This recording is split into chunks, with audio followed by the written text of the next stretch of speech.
प्रदूषण आणि नागरिकांच्या शांततेस बाधा ठरणाऱ्या डॉल्बी आणि डीजेवर आता मसवड पोलिसांची करडी नजर. नमस्कार, आपण पाहत आहात क्रांतीपत्र न्यूज. मसवड पोलीस स्टेशनचे नूतन प्रभारी सहाय्यक पोलीस निरीक्षक संदीप पोमण यांनी नुकतीच डीजे डॉल्बी चालक व मालक यांच्यासोबत बैठक घेऊन काही सूचना दिल्या. यावेळी मसवड पोलीस स्टेशन हद्दीतील मंडप डीजे डॉल्बी चालक मालक उपस्थित होते.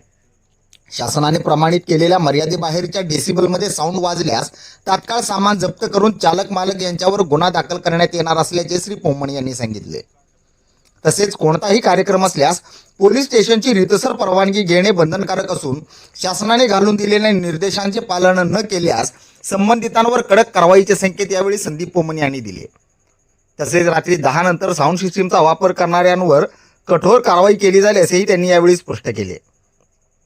सध्या गावांगावांमध्ये वाढणारे डॉल्बीचे प्रमाण, कांठाळ्या बसवणारा आवाज आणि त्यामुळे नागरिकांना होणारा त्रास लक्षात घेता मसवड पोलिसांनी ही मोहीम अधिक प्रभावीपणे राबविण्याचा निर्धार व्यक्त केला आहे.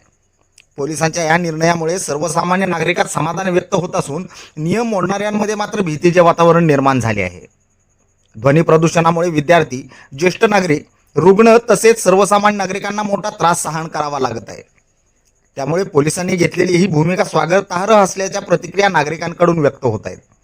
आगामी काळातही अशा कारवाया सातत्याने सुरू राहणार असल्याचे संकेत मसवड पोलिसांकडून देण्यात आले आहेत. क्रांतीपत्र न्यूजसाठी मी संपादक जावेद खान मुलानी. धन्यवाद.